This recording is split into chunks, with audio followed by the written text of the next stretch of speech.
নমস্কার। আজকে সিদ্ধিদাতার পুজো। ওং গং গণপতে নমঃ। মহারাষ্ট্র জুড়ে তোলপাড়। মহারাষ্ট্রের মেন উৎসব, মেন ফেস্টিভ্যাল হচ্ছে গণপতি। মারাঠিরা বলে গণপতি আর বাংলায় বলে গণপতি, মানে গণেশ।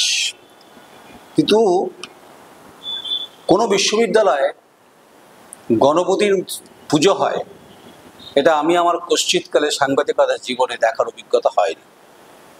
তাই ওং গং গণপতে নমঃ, যেটা বর্ধমান বিশ্ববিদ্যালয়ে বড় বড় লাড্ডু বিতরণ হয়েছে। আচ্ছা, আমি কিন্তু ঈশ্বরকে ভক্তি দিয়ে বলছি, আমি কিন্তু পুজোর বিরুদ্ধে নই। কিন্তু আমরা যেটা জানি, যেটা আমরা দেখেছি, বা যেটা আমরা শৈশব থেকে বিভিন্ন স্কুল, কলেজ, বিশ্ববিদ্যালয়, যে সরস্বতী পুজোর সময় অত্যন্ত আনন্দের সঙ্গে আমরা সরস্বতী পুজো করি। আমরা তো এটাই সরস্বতী বন্দনার সময় আমরা যেটা আছে, যেটা আমরা বলি যে বিদ্যাতুঞ্জ নৈবতুঞ্জ নৈবতুঞ্জ কদাচনম স্বদেশে পূজ্যত রাজা বিদ্যান সর্বত্র পূজ্যত। বিশ্ববিদ্যালয় মানেই হচ্ছে, বা শিক্ষা প্রতিষ্ঠান মানেই হচ্ছে সরস্বতী বন্দনা, যা দেশে বিদেশে পূজিত হয় বিভিন্ন আকারে, বিভিন্নভাবে, বিভিন্ন ভঙ্গিমায়। তাই বর্ধমান বিশ্ববিদ্যালয়ের উপাচার্যের সঙ্গে আমার কথা হয়েছে, তিনি পুজো নিয়ে ব্যস্ত ছিলেন। তাই পশ্চিমবঙ্গে কোনো বিশ্ববিদ্যালয়ে আদৌ পুজো হচ্ছে কিনা, গণেশ পুজো মানে সিদ্ধিদাতার পুজো, এটা একবার অনুবীক্ষণ যন্ত্র নিয়ে আমাকে দেখতে হবে। আচ্ছা, সমালোচনা করছি এরকম ভাববার কোনো কারণ নেই, কারণ আমরা কোনোদিন দেখিনি কোনো শিক্ষা প্রতিষ্ঠানে, উচ্চ শিক্ষা প্রতিষ্ঠানে, সেখানে বড় বড় লাড্ডু পুজো দিয়ে বেশ আনন্দ করে, সেখানে উপাচার্য মহোদয় রয়েছেন, সমস্ত স্টাফেরা রয়েছেন, চলছে পুজো। এটা বিশ্ববিদ্যালয়ের নিশ্চয়ই ফান্ড থেকেই হয়েছে, এটা কন্টিজেন্সি ফান্ড থেকে হয়েছে বিশ্ববিদ্যালয়ের এই গণেশ পুজো। লাড্ডু বিতরণে অবশ্য আমি পাইনি, লাড্ডু আমাকে দেয়নি, কারণ আমাকে বিশ্ববিদ্যালয়ে অনেকে মনে করেন যে আমি বোধহয় খুব শত্রুপক্ষ। না, আমি খুব শত্রুপক্ষ নই, আমি মিত্রপক্ষ নই, আমি মাঝামাঝি পক্ষে দাঁড়িয়ে আছি।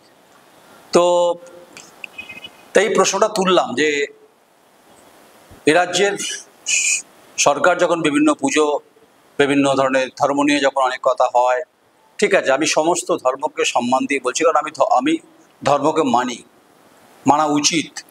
যার যার ধর্ম তার কাছে, আর উৎসব নিয়ে আমার কোনো কটাক্ষ করা কোনো জায়গা আছে। কিন্তু উপাচার্য মহোদয়, আপনাকে আমি কটাক্ষ করছি না, কিন্তু আপনি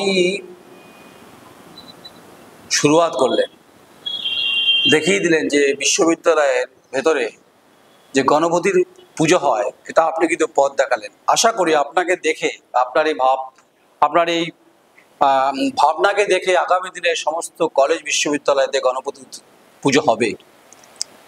এক একজন স্রষ্টা থাকে না, যে সেই স্রষ্টাদের দেখেই তো পথ অনুসরণ করতে হয়। যেমন হচ্ছে ধরুন,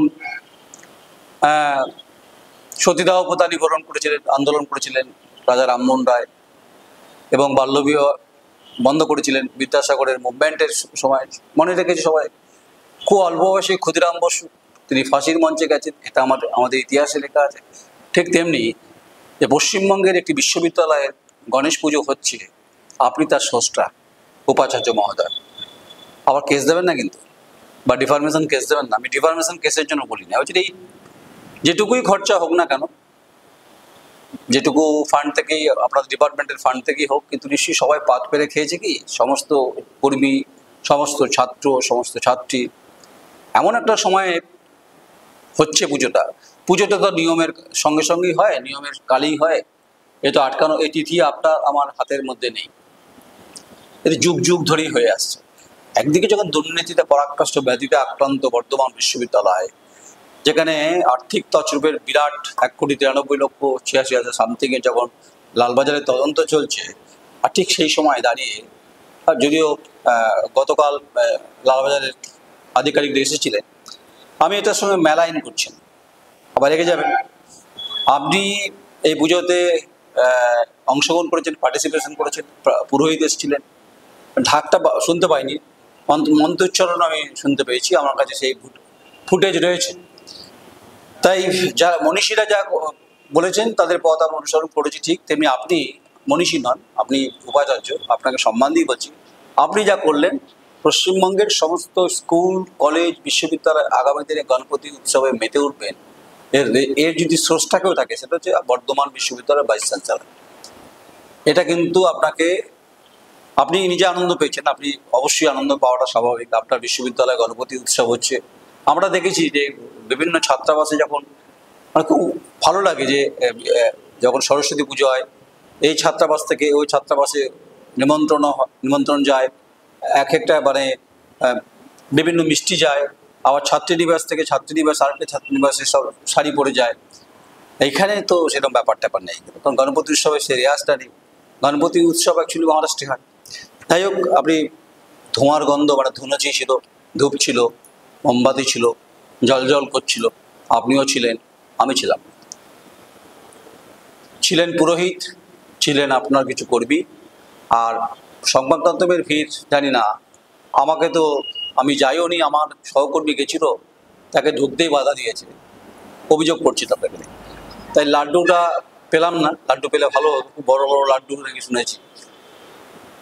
বিশ্ববিদ্যালয়ের ঘটনা, ভেতরে পুজো হচ্ছে, প্রসাদ বিতরণের কোনো ব্যাপার ট্যাপার নেই, কিন্তু আপনার বিশ্ববিদ্যালয় দুর্নীতিতে কলঙ্কিত হয়েছে, যা তদন্ত চলছে, লালবাজারে সিআইডি করছে, ভবিষ্যৎ কি হবে সেটা সময় বলবে। কিন্তু আপনি পশ্চিমবঙ্গের যে রূপকার, বিশ্ববিদ্যালয়ে গণেশ পুজো দিয়ে শুরু করলেন, আপনাকে অনুসরণ করবে সমস্ত শিক্ষক, অধ্যাপক এবং উপাচার্যরা। তার জন্য আপনাকে বাংলারই মানুষ মনে রাখবে। আপনার পুজো খুব ভালো কেটেছে, আপনি পুজো নিয়ে মেতেছিলেন, মুগ্ধ হয়েছেন, কারণ ওং গং গণপতি নম, আপনি সেখানেও তাল মিলিয়েছেন। আপনি ভালো থাকবেন। আপনার সঙ্গে মুখোমুখি হওয়ার ইচ্ছা আছে, আপনার সঙ্গে আমার কথা হয়েছে ফোনে, যদি সাক্ষাৎকারের সুযোগ হয় তাহলে গণপতি উৎসব নিয়ে হয়তো কথা হতে পারে বা অন্যান্য ইস্যুতে কথা হতে পারে। কিন্তু নতুনভাবে দেখলাম বর্ধমান বিশ্ববিদ্যালয় যখন আক্রান্ত চারিদিক থেকে, রেজাল্ট বিভ্রাট থেকে শুরু করে মার্কশিট, বিভিন্ন কেলেঙ্কারিতে এবং বিভিন্নভাবে ঘটনায় যখন দাগ লাগছে, আর্থিক প্রতারণার সঙ্গে যুক্ত হয়ে পড়ছে, ঠিক সেই সময় গণপতি উৎসব যেভাবে মাতিয়ে দিল আপনার বিশ্ববিদ্যালয়কে, তাতে আপনি মাতলেন ঠিকই, কিন্তু বাকিরা আদৌ মেতেছেন কি?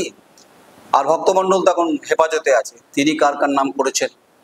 যদি আজকে এগুলো আলোচনার বিষয় না হলো, কিন্তু দেখুন বিশ্ববিদ্যালয় বর্ধমান, আর সেখানে এই ইস্যুতে কথা হবে না তা কখনো হয়? আমি নয়ন রায় সে কথা বলবই। তাই আপনাকে শুভেচ্ছা, শুভকামনা, ভালো থাকবেন।